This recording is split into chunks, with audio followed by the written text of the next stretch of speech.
How are you all doing? That was the best sketch ever. I don't even know what happened. That was amazing. That was so good. How many of you guys had fun getting to church this morning? Right? I personally would high five all of you, but that would take my entire sermon time. So I'm just going to virtually high five you guys and say, way to commit to coming to church. Like, that's awesome. Go get strawberries later. You deserve it. So today is a beautiful day. It's Sabbath. And I love Sabbath. Ever since I was little, my parents made Sabbath so fun. And I've always appreciated that about them because it was a day to celebrate, not a day to be super bored. Everything special would happen on Sabbath. And so I just hope that you are being filled up with joy this Sabbath and not letting Sabbath be something that bears you down and pushes you down to the ground. When I was little, I loved dirt. To clarify, I still love dirt. When I was growing up, I had this insane fascination with it because, well, I was raised in a pretty dusty place, West Africa. There was plenty of dirt everywhere. And I remember I would go and I would, build dirt castles. I would try to build a fort and it would fall apart, so it just ended up being dirt. And I would always just end up being out there. My favorite time of year was rainy season because then dirt became, oh yeah. I think my parents fully appreciated my childhood as much as I did. And I just always would play in this mud, and I'd get all dirty and gross, and I would just be having the best time ever. It even got to a point that when I was about to walk in a room, like my house, my parents would actually leave the hose outside and say, just please hose yourself down. The same rule went for if I was wounded, because I was perpetually bleeding. And so I was always wounding myself. And so my mom actually left a first aid kit outside the door and was like, can you just not leak in the house? Okay. So as a kid, I was always muddy. I was always playing. I was always in the dirt. And I remember thinking about this very fondly because at the end of a lot of long dirt-filled days, my dad would sit me down before bath time and he would begin to comb out my long hair, picking out the twigs and the leaves and then trying to get the puffs of dirt at least to subside a little bit before I went into the bathtub. And these were bonding moments. These were moments where I realized my parents were allowing me to experience nature. They were allowing me to be a kid. They were allowing me to experience dirt in all of its glory. Dirt is powerful. Dirt is complex. Dirt is life. Before we go too much further, I just want to have prayer with you. Dear God, thank you so much for this day. Thank you so much for dirt and for life and for everyone that made it here today. And God, I just pray that whatever happens in this place does not just stay here, but it goes home with all of us and that you live very powerfully through all of us. We love you in your name. Amen. So right now we're in this series about stained glass windows. As you can see behind our projector, I even have a picture there. If you look at the picture, I'm actually supposed to be the person on the very bottom of the left column. On the right. Last week we talked about creation and we talked about being able to have light shine through our stained lives and all these different things, and it's pretty cool. And I'm not actually sure if that's a burning bush, to be quite honest. On the right, it might be a chair, but we're going to go with burning bush, and I'm very excited about that. And I appreciate, if you know me at all, I love art, and so for me this is actually really fun because I appreciate art, especially religious art, is fascinating to me throughout time and history. And so this is a fun experience. I hope you guys enjoy this journey with us. In this story, we're talking about the burning bush. And as you saw in our amazing sketch, the burning bush is a story that is very powerful that often we miss. And if you know the whole story, it starts in Exodus. It's the story of Moses. You know that Moses was born into a family that couldn't keep him because he was going to be killed. And so his mom sacrifices her motherhood basically and gives him up, and he is rescued and brought into a royal family. Throughout time, he grows up thinking he's one of the Egyptians until one day he finds out the truth, and his heart starts hurting for the people around him, and he realizes this slavery and this evil that is around him. And one day he can't handle the torture anymore of what they are doing to his now known people. And so he reaches out and he defends someone, and it ends in murder. And in fear, he runs away and he runs into this far land. And he then starts a new life for himself. He has exiled himself from his home, and he has now gone out into the wilderness and created a new life. In the midst of all of this, you guys know the story, he's a shepherd at this point. And so there he is, he's tending sheep, and he's walking through these murky, muddy, gross fields. And it says in Exodus 3:2, it says that he gets to this point where he sees something magnificent and he needs to go closer. And it says, "There the angel of the Lord appeared to him in flames of fire from within a bush. Moses saw that though the bush was on fire, it did not burn up. So Moses thought, 'I will go over and see this strange sight, why the bush does not burn up.' When the Lord saw that he had gone over to look, God called to him from within the bush, 'Moses, Moses.' And Moses said, 'Here I am.' And God said, 'Do not come any closer. Take off your sandals, for the place where you are standing is holy ground.' Then he said, 'I am the God of your father, the God of Abraham, the God of Isaac, and the God of Jacob.' At this, Moses hid his face because he was afraid to look on God." Do not come any closer. Take off your sandals, for the place where you are standing is holy ground. Holy ground. This is a newly mind-blowing concept for me. If any of you know me, I struggle with sitting still in general. And knowing what holiness means is something that I've always strived for, and I thought it was something so distant. But if you look at the story, you see that Moses is just a shepherd at this time. And shepherds are pretty awesome. But back then, they really didn't have porta potties or mobile showers around. They were wandering the hillsides for days with no showers, prodding animals that poop a lot. And they're mucking their way through life, and that's what they do day in, day out. They're there protecting their flock. And here in Exodus, it says that they were on the far side of the wilderness. He's not only wandering the beautiful green rolling pastures, but he is on the far side of the wilderness.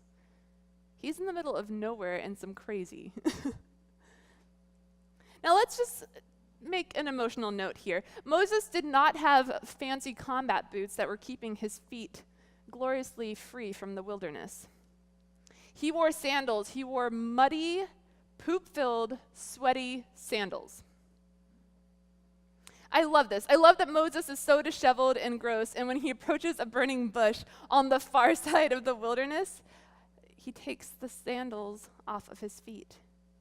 He had muddy, gross sandals. And the thing that was just asked of him was just remove that. But the thing that hits me the hardest is not that he had to remove his shoes, but the fact that his feet were probably just as dirty. Have you guys ever been in that case where you take off your shoes and you realize, I should put those back on? His feet probably had stuff slathered all over them, and so it was not like it was a step up from his sandals, but at the same time, there was something about his feet being able to have direct contact with holy ground. His dirt meeting holy ground, removing all of the barriers that was man-made, all of the things that we think are buffering us, suddenly, skin contact, holy ground. I love this, because it's just a constant reminder to me that no matter where the presence of God is holy ground. And that no matter where that is, God simply asks us to take off our dung-filled shoes, cast them aside, and stand broken, stinky, and in awe of his presence. Skin to skin, not distanced. This brings up a question to me. What is separating you from holiness? What poop have you let build up on your sandals or feet that you need to take off to be able to experience holy ground? So, this has been percolating in my head for quite some time now, and the concept of holy ground, removing all the poop and the gross and the things that are in your life to experience holy ground. I began to view this as a reminder for myself to intentionally make church space a holy space. But comfort can stand in opposition to kingdom. And I often find myself getting so comfortable in the way of thinking, eating, or going to church and working and treating people and so on and so forth that it becomes easy to lose the holiness because it's easy to be comfortable and not holy. Not only that, but I was also raised in a church system and I know how to convince people that I'm holy. I'm a good Christian. I know when to say amen. I know that the answer is always Jesus and that I should show up to church and Sabbath school and tithe 10%. And if I am super holy that week, I'm going to bring some loose change and put it in the Sabbath school offering because, whoa, nobody does that. Comfort can stand in direct opposition to kingdom. Routine and labeling a space as holy can stand in the way of experiencing God. But here's where I get super excited. Here's where, for me, the story totally takes a turn. Holy ground, dirt. God's presence in a torched bush that is not disintegrating. Often when you say holy ground, you think of cemeteries, which I love, brand new things like my car, or more traditionally, church, where you can come in with nice clothes, greet each other with peace and serenity, and pretend that your lives are flawless.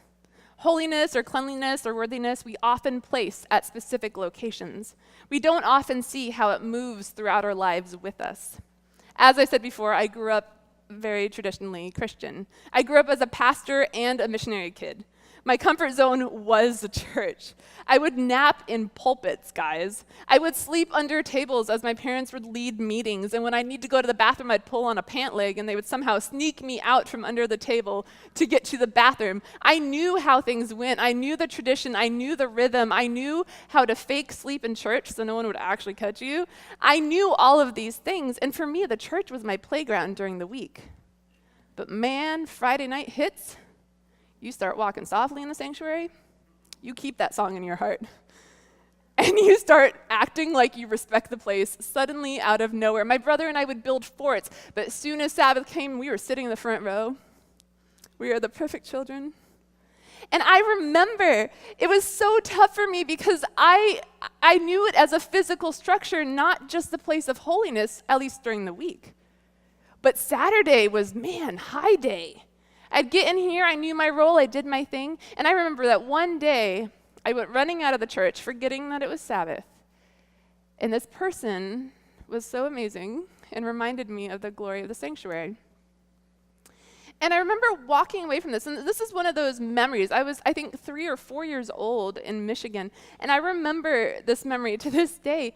At the end, I walked out knowing that if I ran one more time in the sanctuary and then I would run out the doors, the icicles that would be on the side of the building would somehow make it from the side of the building into my head, and this would be my punishment for running in the sanctuary. And that's like what I remember, and I'm like, this is terrifying.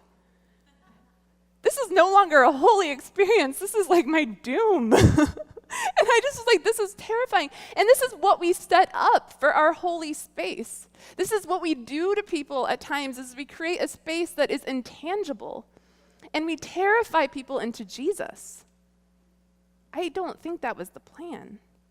Holy space became brutal on Sabbath, and I just could never figure out why people were so nice in the sanctuary, but as soon as they walked out, all of their faith in Christianity went out the window. Is the physical structure of a church inherently the holiest place you can go? This, to me, is a dangerous side of religion. You can learn religion, but you can miss the holy experience. If you look in 2 Kings 5, there's a story about Naaman. Most of you guys know this story. And it's this outstanding story, and it's this guy who's a warrior, and he has done everything right in his culture, and he gets struck with leprosy.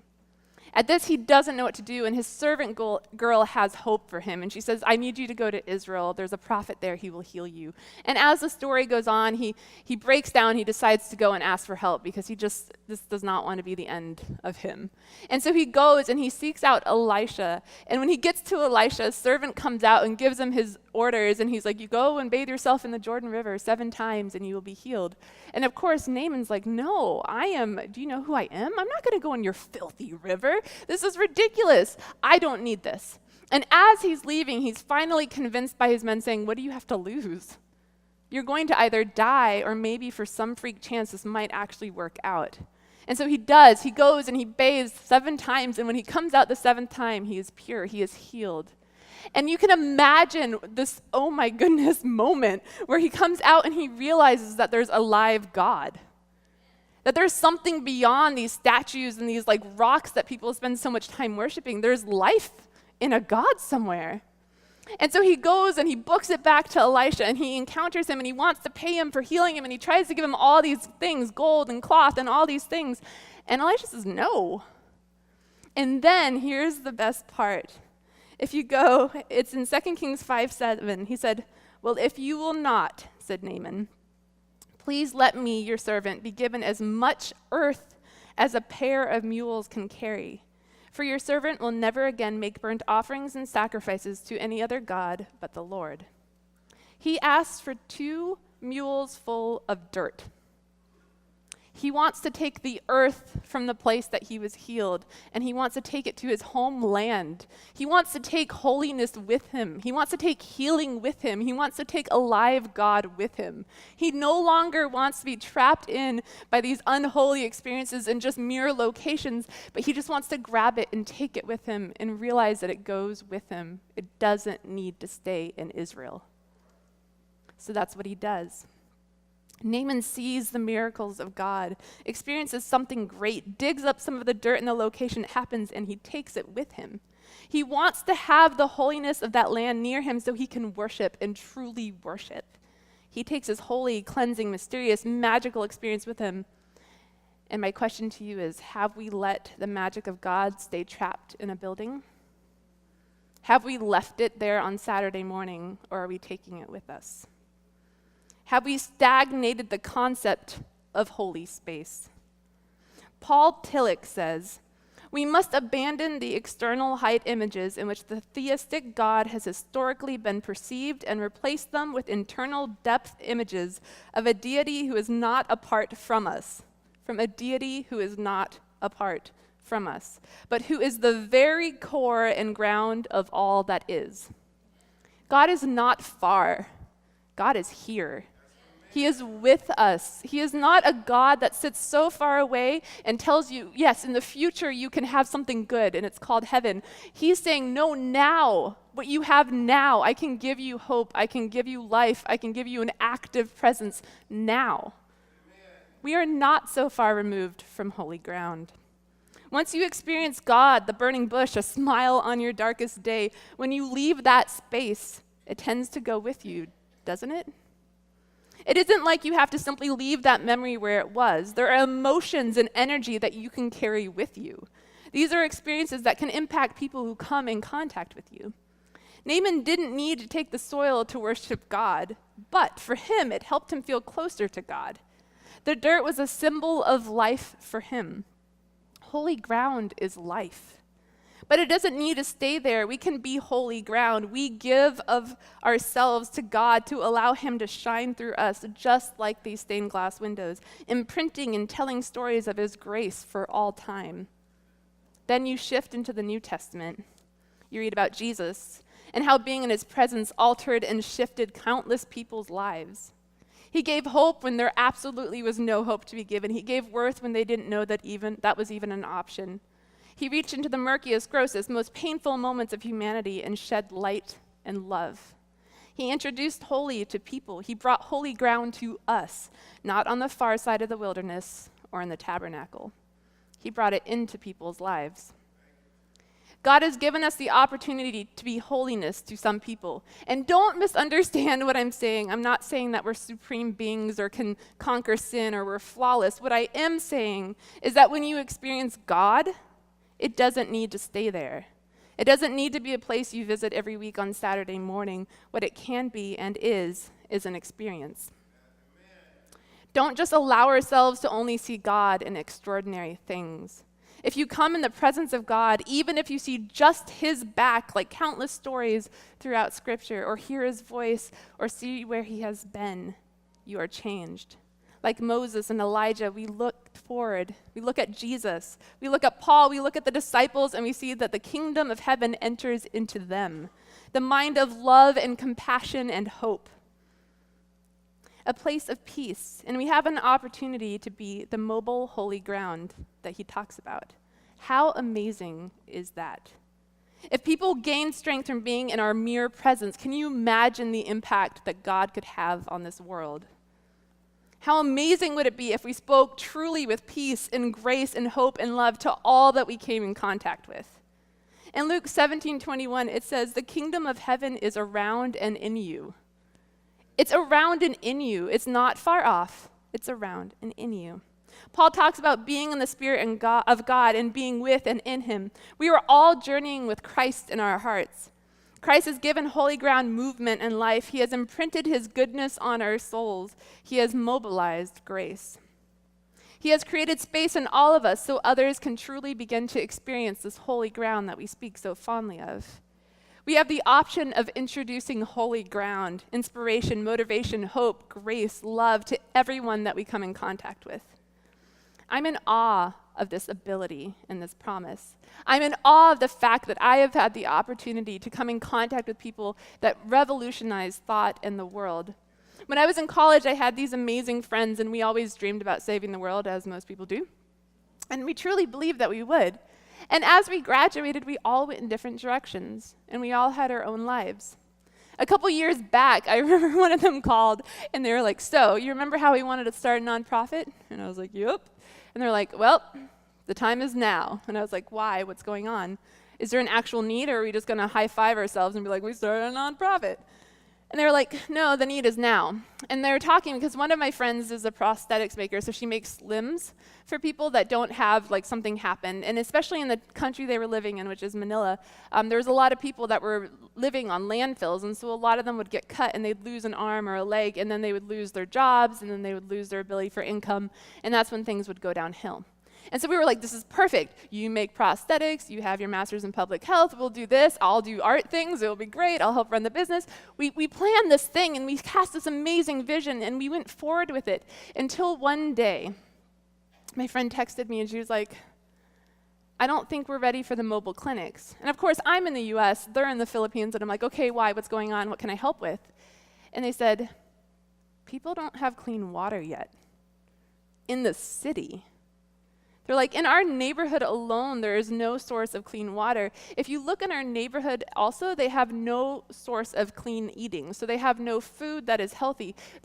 We started gardens, but then they were watering the gardens with the river water, which is bubbling because it's so polluted. And so then they would still get sick from eating the vegetables. And then it was this crazy cycle." And she's like, "So what do you know about urban gardening?" And I'm like, "You can use Coca-Cola bottles?"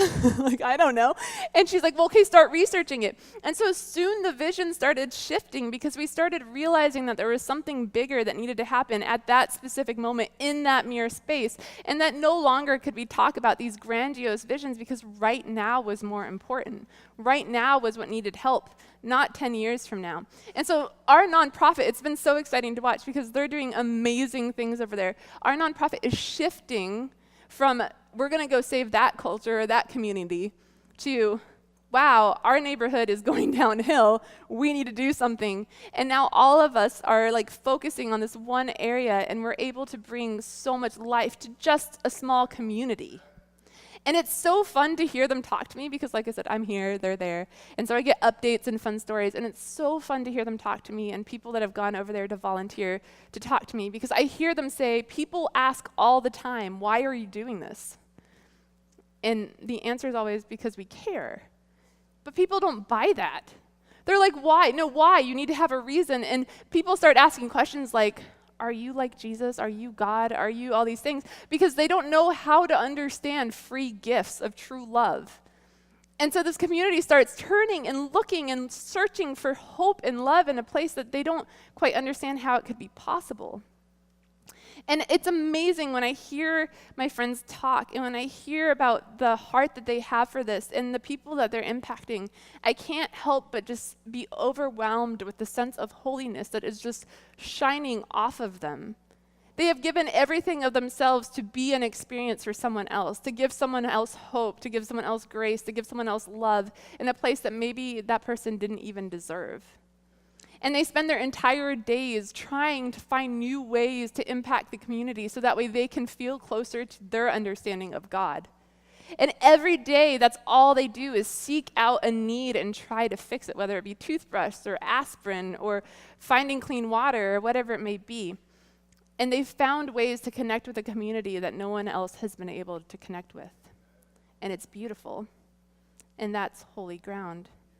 Because they're partnering with God, spreading holy ground around and giving life. In a book by Diana Butler Bass called Grounded, she says, "We are here on this planet walking around on the same ground, and God is with us. Earth is not an illusion. Finding God in dirt, smiles, miracles, and so much more allows us to experience faith in new ways." My question to you all is, how are you carrying your holy ground? If you've left it somewhere, I want to encourage you to go find it. If you need a new location to do so, please talk to some people around you. Let's reclaim that holy ground and take it with us and be the experience that God wants us to be. Let's go into Egypt and talk, not stutter, about God and how wonderful he is, and give people hope in life they never thought they would have. Don't forget, in Hebrews 13:5 it says, God will never leave you. He will not forsake you. He is with you.